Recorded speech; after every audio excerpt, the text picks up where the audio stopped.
이 시간 성령 충만 이 말씀으로 은혜를 나누고자 하겠습니다. 예수님을 믿는다는 게 뭡니까? 물이 포도주로 변한 것처럼 영적인 부분의 변화가 일어나는 것을 말하는 것입니다. 그럼 나타나는 영적 변화는 뭘까요? 죽었던 우리 영혼이 다시 살아나게 됩니다. 예수를 믿기 전에 우리는 지옥 백성으로 살아왔습니다.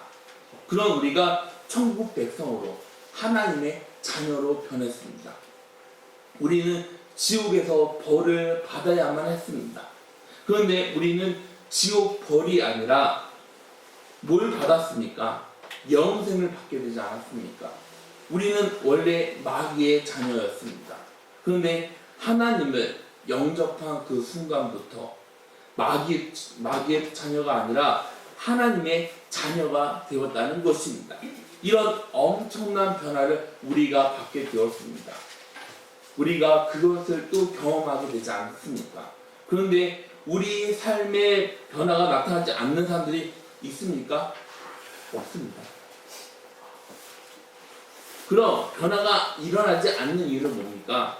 성령의 충만함을 받지 못했다거나 그게 아니면 성령님을 외면하게 되는 것입니다. 신앙생활 원동력을 뭐라고 생각하십니까? 바로 성령님이라고 생각하지 않습니까? 너무 좋은 차가 있습니다. 굉장히 좋은 차입니다. 2024년 최신식 차입니다. 근데 그 차에 기름이 없습니다. 그러면은 그 차는 마음껏 달릴 수 있을까요? 아니요. 그 차는 드라이브를 신나게 할 수 있을까요? 아니요. 할 수가 없습니다. 최신의 컴퓨터가 있습니다. 이 좋은 컴퓨터인데 그 좋은 컴퓨터에 전기가 들어오지 않는다면 사용할 수 있습니까? 사용할 수 없습니다. 우리는 예수를 믿음으로 우리 하나님의 자녀 신분으로 변했습니다. 변했지만 성령 충만을 받지 못한 사람은 신앙생활을 하고 있지만 뭐가 없습니까? 동력이 없습니다. 부활한 주님이 제자들한테 가서 뭐라고 말합니까? 성령 충만, 성령을 받으라고 말하지 않습니까? 이렇게 말한 주님은 40일 후에 승천하십니다. 승천하면서 뭐라고 말합니까? 아버지가 약속한 성령을 받으라고 말하지 않습니까? 성령 받는 일이 얼마나 중요한지 부활한 주님의 제자들을 처음 만났을 때 뭐라고 말합니까? 성령 받으라고 말합니다. 그리고 승천하면서 뭐라고 말합니까? 성령 받으라고 말합니다.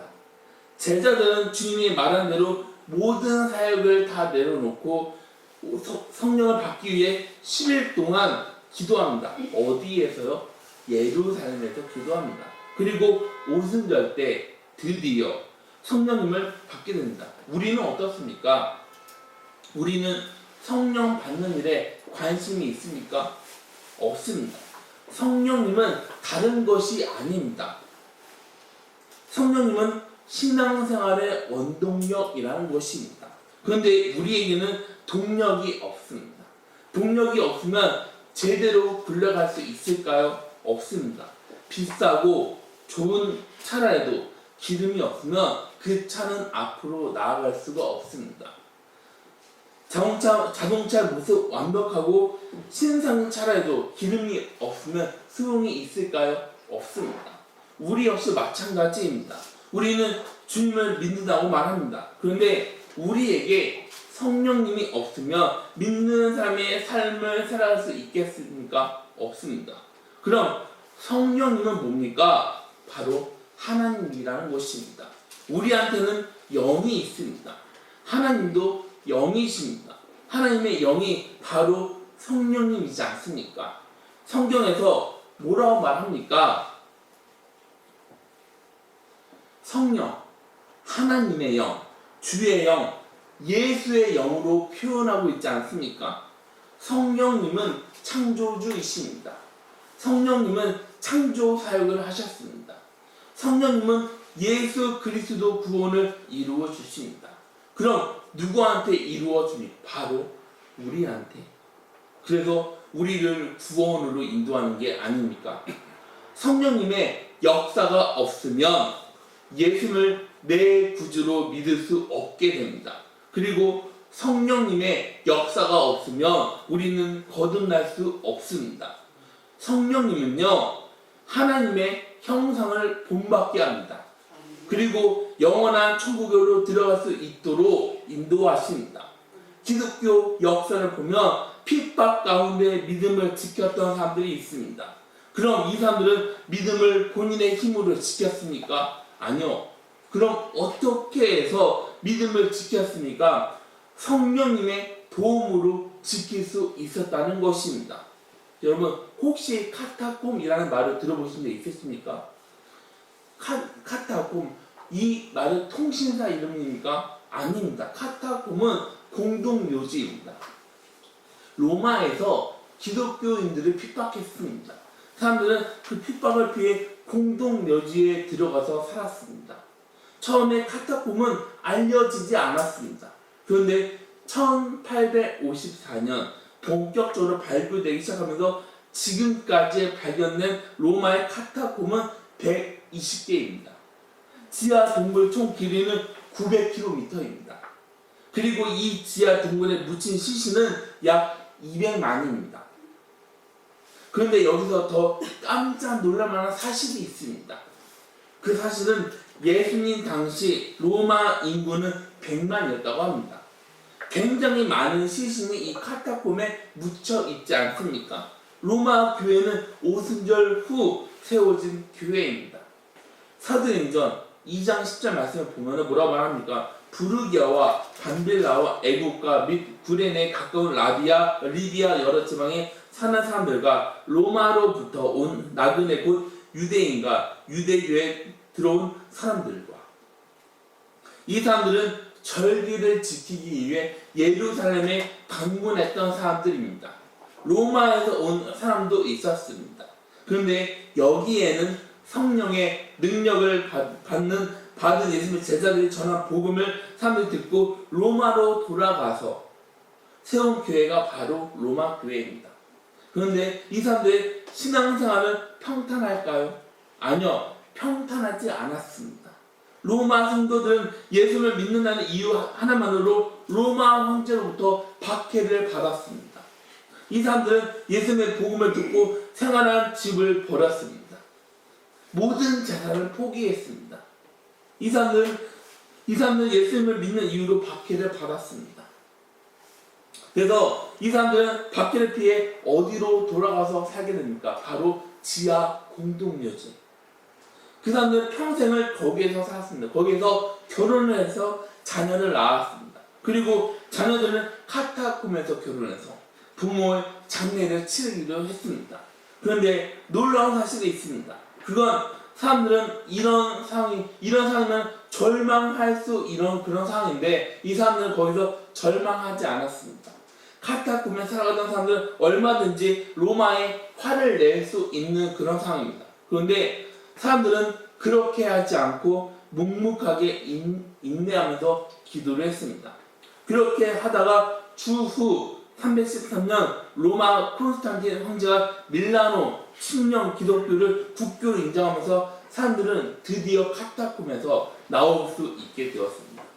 주후 33년 오순절 감림 사건 후 밀라노 칙령 발표까지는 280년 카타콤 공동묘지에서 지냈다는 것입니다. 어떻게 이럴 수 있는지 궁금하지 않습니까? 아니, 어떻게 280년이라는 긴 시간 동안 변하지 않고 믿음을 지키면서 그 어두웠던 카타콤에서 지낼 수 있었습니까? 사람들은 예수를 믿는 이유 하나만으로 불에 타서 죽었습니다. 사람들은 예수를 믿는 이유 하나만으로 사자의 밥이 되었습니다. 그런 상황이지만 이 사람들은 어떻게 끝까지 포기하지 않고 예수를 믿을 수 있었을까요? 저는 성령님의 능력을 경험해서 가능하다고 생각합니다. 성령님의 능력으로 환경을 넘을 수가 있었습니다. 사람들은 조금이라도 경제적으로 어려워지면, 몸이 아프면, 힘들면, 견디기 힘들면, 끝없는 시험이 나를 닥쳐온다면 믿음을 지킵니까? 아니요. 지키지 못하고 포기합니다. 그럼 왜 포기합니까? 성령님의 도움을 받지 못했습니다. 성령님이 아니라 내 힘으로, 내 의지로, 내 방식으로, 내 생각으로 신앙생활을 해서 실패하는 것입니다. 성령님은 믿는 사람 안에서 역사하십니다. 성령님은 믿는 사람들을 인도하십니다. 성령님은 믿는 사람하고 함께 하십니다. 그럼 우리는 성령님의 충만함을 왜 받아야 할까요? 성령님의 충만함이 뭡니까? 성령님이 우리를 다스리고 통제하십니다. 그럼 성령님이 우리를 다스리고 통제하려면 우리 삶에 어떤 변화가 생길까요? 어떤 변화가 일어날까요? 우리 인격이 달라지게 됩니다. 아까 말한 대로 좋은 자동차가 있습니다. 차는 훌륭한데 운전하는 사람이 폭주족입니다. 그럼 그 자동차는 어떻게 될까요? 무기가 되지 않겠습니까? 그런데 성능은 별로입니다. 평범한 자동차를 모범 운전수가 운전한다면 어떻게 될까요? 그 차는 좋은 교통수단이 될 수밖에 없습니다. 사람의 출신, 학벌, 지위, 인격은 상관없습니다. 그 사람을 누가 통제하냐, 이걸로 그 사람 인격이 달라지게 되는 것입니다. 마귀가 조정하는 사람은 어떤 열매가 맺어지게 되겠습니까? 마귀 열매가 맺어지게 되지 않을까요? 그래서 어떤 생각을 합니까? 갈라디아서 5장 19절부터 21절 말씀을 보면 육체의 일은 분명하니 곧 은행과 더러운 것과 호색과 우상 숭배와 주술과 원수 맺는 것과 분쟁과 시기와 분냉과 당 짚는 것과 분열함과 이단과 투기와 술 취함과 방탕함과 또 그와 같은 것들이라. 전에 너에게 경계한 것 같이 경계하노니 이런 일을 하는 자들은 하나님의 나라를 유혹으로 받지 못할 것이요. 그런데 반대로 성령님의 우리를 통제하면 우리는 성령님의 열매를 맺게 됩니다. 갈라디아서 5장 22절부터 23절 말씀에 보면 오직 성령의 열매는 사랑과 희락과 화평과 오래 참음과 자비와 양성과 충성과 온유와 절제니 이 같은 것들은 금지할 법이 없느니라. 성령 9가지 열매는 다 좋습니다. 우리가 이 성령 9열매를 받기를 주님의 이름으로 기원합니다. 저는 9열매 가운데 우리에게 희락의 열매가 있어야 한다고 저는 생각합니다. 우리는 과학적으로 너무나도 좋은 시대에 살아가고 있습니다. 그런데 그렇게 좋은 시대에 살아가고 있는데 뭐가 높습니까? 자살률이 높지 않습니까? 자살하는 사람들에게는 성령님이 임합니다. 성령의 열매, 희락, 기쁨이 충만하면 자살하지 않게 됩니다. 그래서 누가복음 10장 21절에 뭐라 말합니까? 그때 예수께서 성령으로 기뻐하시며 이르시되 천지의 주제이신 아버지여 이것을 지혜롭고 슬기 있는 자들에게는 숨기시고 어린 아이들에게는 나타내시며 감사하나이다. 옳소이다. 이렇게 된 것이 아버지의 뜻입니다. 예수님도 성령님의 기쁨으로 기뻐하셨습니다. 이게 하나님께서 우리에게 주는 참 기쁨이 되지 않겠습니까? 그래서 우리는 기쁨의 근원이신 성령님이 없으면 기쁨을 우리 스스로가 만들 수 없게 되는 것입니다. 예전에 서울에서 수도가 처음 설치되었을 때 웃긴 이야기가 있다고 합니다. 사람들은 수도 꼭지를 틀게 되면 물이 끝도 없이 나오는 걸 보고 너무나도 신기했다고 합니다. 그래서 그걸 본 사람이 철문점에 가서 수도꼭지를 구매해서 집 벽에 붙이고 수도꼭지를 열심히 틀었다고 합니다. 그런데 물이 나올까요? 안 나옵니다. 그래서 이 사람이 물이 한 방울도 나오지 않는 것을 보면서 이 사람은 물 수도꼭지 다시 철문점 갖고 와서 왜 나한테 불량품을 팔았냐고 싸웠다는 이야기가 있습니다. 물 수도꼭지로 인해 물이 나옵니까? 아닙니다. 물론 수도꼭지 필요합니다. 그런데 수도꼭지보다 중요한 게 뭡니까? 벽에 설치된 수도 파이프이지 않습니까? 물이 저장된 물탱크 아니면 저수지에 파이프가 연결되어 있지 않으면 물은 나올 수 없게 되는 것입니다. 우리 삶도 마찬가지이지 않습니까? 우리는 외부적으로 기쁨을 느낄 수 있습니다. 그런데 외부에서 느끼는 기쁨, 그 기쁨은 진짜 기쁨일까요? 아닙니다. 그럼요, 우리 안에서 역사하는 성령님이 공급해 주시는 기쁨이 바로 진짜 기쁨이 되는 줄 믿으시길 바랍니다. 다음으로 성령이 충만해지면 능력은 달라지게 됩니다. 나한테 능력이 있냐 없냐로 일의 결과 차이는 얼마든지 있습니다. 내 능력으로 살아가는 사람은 내 능력 그 이상의 능력을 나타낼 수가 없습니다. 마귀의 능력으로 살아가는 사람은 엄청난 능력을 나타낼 수 있습니다.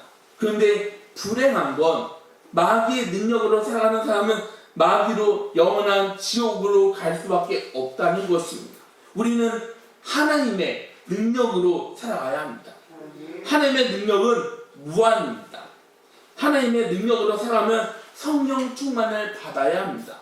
베드로하고 삼손의 모습은 다릅니다. 베드로는 무능력한 사람입니다. 베드로를 한번 보세요. 베드로는 어부였습니다. 그리고 베드로는 처음부터 실패를 했습니다. 베드로하고 예수님이 처음 만날 때를 한번 보세요. 베드로 밤새도록 그물을 열심히 던졌습니다. 물고기 잡았습니까? 아니요, 한 마리도 잡지 못했습니다. 철저하게 실패한 날입니다. 베드로는 주님이 십자가를 질 때 어떻게 합니까? 배신하지 않습니까? 베드로는 예수님의 제자로 실패했던 사람이라는 것입니다. 베드로는 예수님하고 3년이라는 시간을 함께 했습니다. 그런 베드로가 예수님을 어떻게 합니까? 모른다고 합니다. 본인이 살려고 예수님을 저주까지 했습니다. 그런 베드로가 사도행전 2장을 보면 뭘 받습니까? 성령님을 받게 되는 것입니다. 성령님을 받을 때 베드로는 새로운 사람으로 거듭났습니다. 베드로가 설교하자 3,000명이 회개하는 능력이 나타나게 되었습니다. 사도행전 3장에는 성전 문에 앉아있는 안진뱅이를 일으켰습니다. 이 사건으로 5,000명이 예수를 믿는 능력이 나타났습니다. 그런데 삼손은 어떻습니까? 삼손 엄청난 능력이 있었습니다. 삼손은 나귀 턱뼈로 블레셋 1,000명을 죽였습니다. 그리고 사자 입을 찢어서 죽이지 않았습니까? 그런 삼손에게 성령님이 나가자 삼손은 어떻게 됩니까? 무능력한 사람이 됩니다. 적들에게 잡혀서 눈이 뽑혔습니다. 우리는 성령의 능력으로 살아가야 합니다. 우리는 성령님이 함께해서 승리하는 삶을 살아가시는 주님의 이름으로 소망합니다.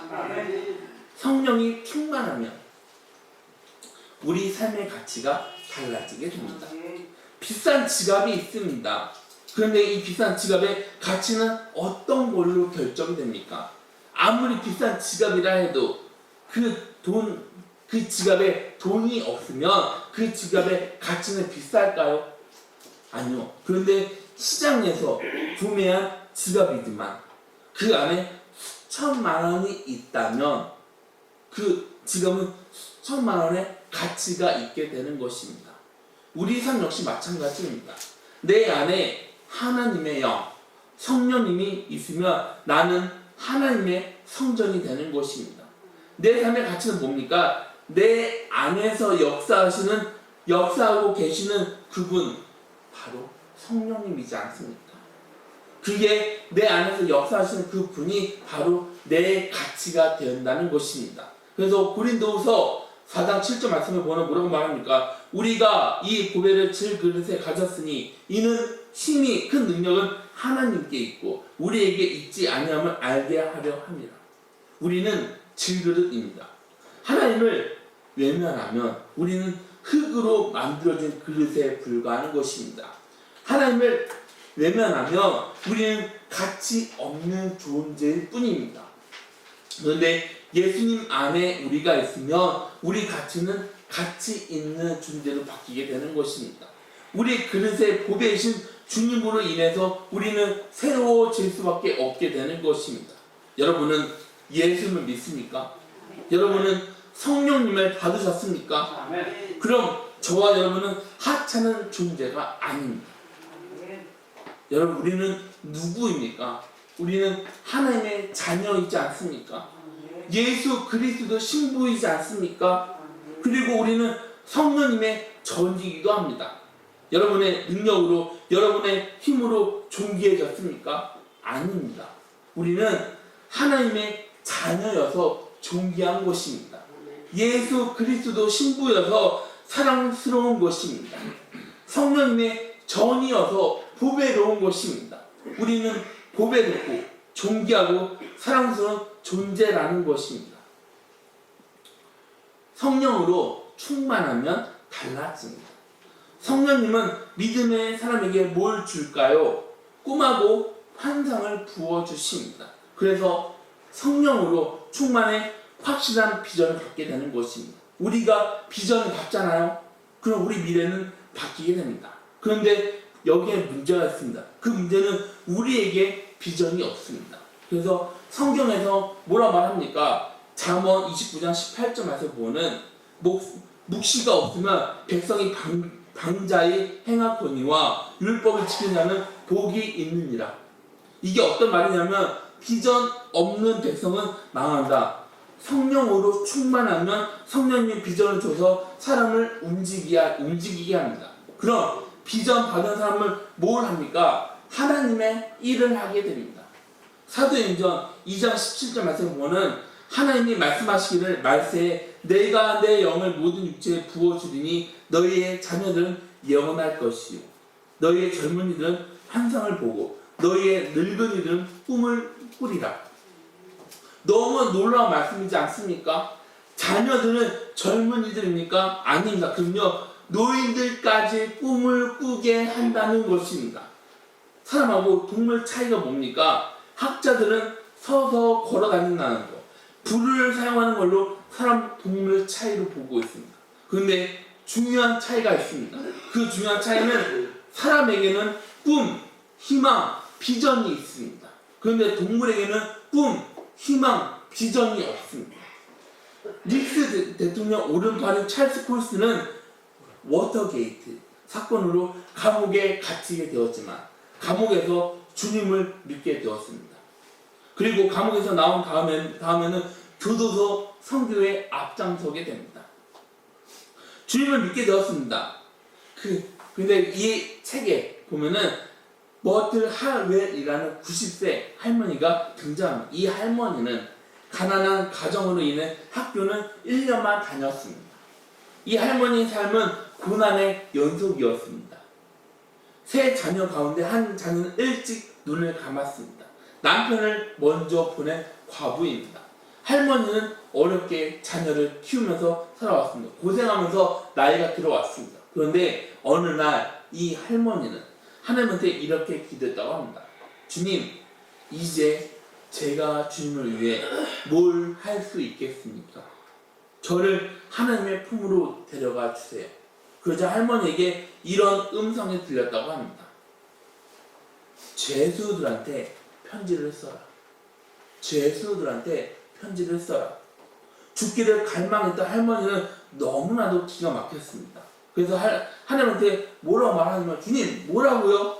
편지를 쓰라고요? 그것도 죄수들한테요? 하나님 아시잖아요. 저는 학교를 1년만 다녔습니다. 저는 교육을 제대로 받지 못했습니다. 그런데 성령님의 음성은 너무나도 강했습니다. 이 할머니는 할 수 없이 죄수들한테 편지를 쓰기 시작했습니다. 재소자에게는 나는 당신을 사랑하는 할머니입니다. 당신을 원하지 않는 곳에 있는 거 알고 있습니다. 내 사랑을 당신에게 드립니다. 나는 당신하고 친구가 되고 싶습니다. 나한테 편지 쓰면 답장 꼭 하겠습니다. 머트 할머니로부터 그래서 이 할머니는 17명의 죄수들에게 편지를 쓰기 시작했습니다. 91세 할머니에게는 힘든 일입니다. 그런데 이 할머니는 많은 결실을 맺게 되었습니다. 죄수들은 이 할머니 편지로 변화되기 시작했습니다. 그래서 머플 할머니는 찰스 콜슨한테 이렇게 말했다고 합니다. 주님은 나에게 많은 축복을 줬습니다. 나는 죄수들에게 편지를 쓴 다음 최고의 삶을 살아가고 있습니다. 90이 넘은 할머니에게 성령님께서 준 비전이 있습니다. 이 비전이 할머니 삶을 바꾸게 했습니다. 그리고 나이를 초월해서 행복을 느끼면서 축복의 삶을 살아가는 원동력이 되었다는 것입니다. 예수를 믿는 사람들은 누구나 하나님 나라 사역자입니다. 목회자이든지 평신도이든지 다 같은 사역자입니다. 우리가 하나님 앞에 갔을 때 하나님은 우리한테 돈이 많이 있는지, 우리가 얼마나 좋은 집에서 생활했는지 그걸로 상을 주십니까? 아닙니다. 우리가 주님을 위해, 주님의 나라를 위해, 주님의 교회를 위해, 주님의 백성을 위해 섬겼는지로 상을 주지 않겠습니까? 우리는 성령님을 꼭 받아야 합니다.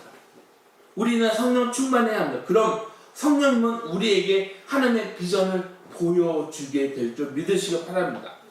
성령님의 충만함을 유지하게 되면 그분은 우리를 통해 하나님의 역사를 창조해 나가실 줄 믿으시기 바랍니다. 한 가지 이야기를 들려드리고 마치겠습니다. 1960년 사업 실패했습니다. 자살 미수에 그친 몇 명이 서대문에 있는 순복음 교회 부흥회관에 모였습니다. 이 사람들은 말씀을 들으면서 은혜를 받았습니다. 이 사람들은 성령이 충만해서 매일같이 기도하기 힘썼습니다. 그런데 이 사람들은 매일 굶주리면서 오늘은 한국, 내일은 세계를 위해서 기도했습니다. 그런데 이 사람들은 회의가 아니라 제주도를 한 번도 가본 적이 없던 사람들입니다. 그런 사람들이 오늘은 한국, 내일은 세계를 위해 기도하는 것을 보면서 동네 사람들은 그 사람들이 미쳤다고 했습니다. 사업에 실패한 사람들이 모은 돈으로, 모은 배짱으로 세계를 말하냐고 생각하지 않았을까요? 그런데 성령님의 준 비전을 붙잡고 기도하던 그 사람들은 오늘 세계에서 최고로 큰 여의도 순복음교회 주인공들이 되었습니다. 사업에 실패했던 사람들, 손가락질을 당하던 사람들, 병으로 삶을 포기한 별 볼 일 없는 사람들이 흩어져서 각 도시마다 교회를 세웠습니다.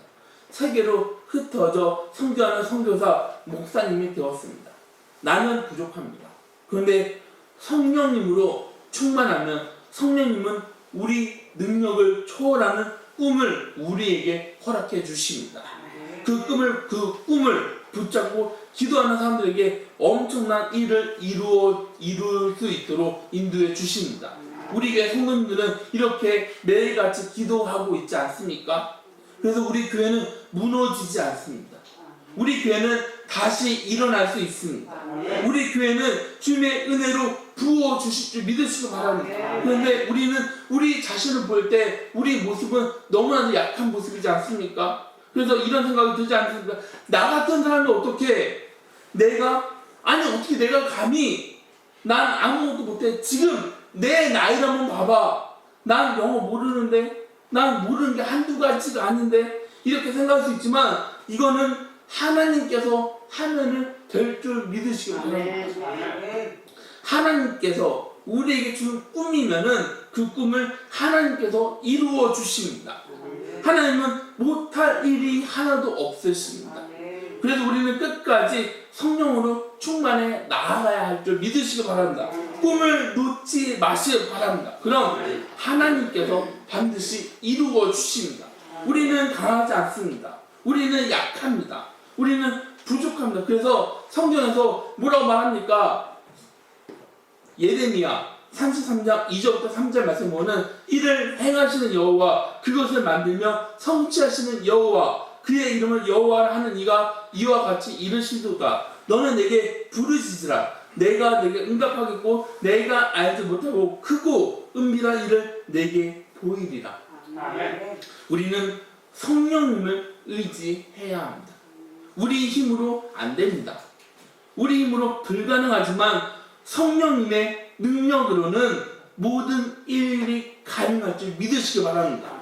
우리가 볼 때는 불가능하게 보입니다. 그런데 그분 앞에서는 그 문제는 아무것도 아니라는 것입니다.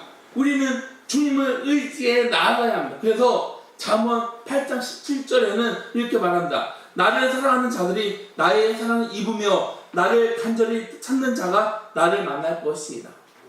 시편 107편 9절에도 그가 사모하는 영혼에게 만족을 주시며 줄인 영혼에게 좋은 것으로 채워주심이로다. 히브리서 1장 14절 말씀 보면 모든 천사들을 섬기는 영으로서 구원받을 상속자들을 위하여 섬기라고 부르심이 아니냐. 원어로는 천사들을 성령으로 구원받은 자들을 섬기라고 하나님께서 보내셨거든요.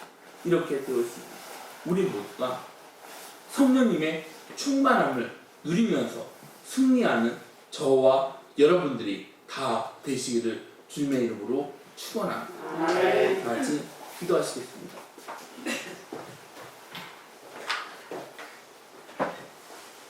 사랑하신 주님, 아버지, 우리는 부족합니다.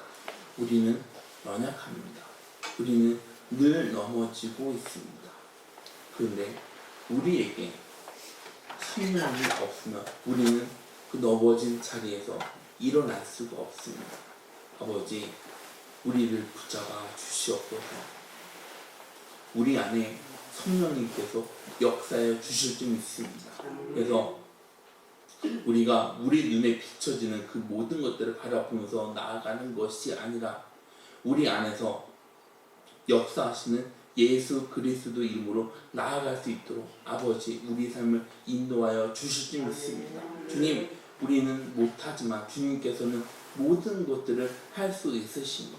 우리 모든 삶을, 우리 모든 것들을 주님에게 내어놓기를 간절하게 기원합니다. 주님, 우리 삶을 주님께서 인도하여 주시옵소서. 그래서 우리가 성령 충만을 받을 수 있도록 아버지 주님께서 인도하여 주실 줄 믿습니다. 예수님의 이름으로 기도드렸습니다. 아멘.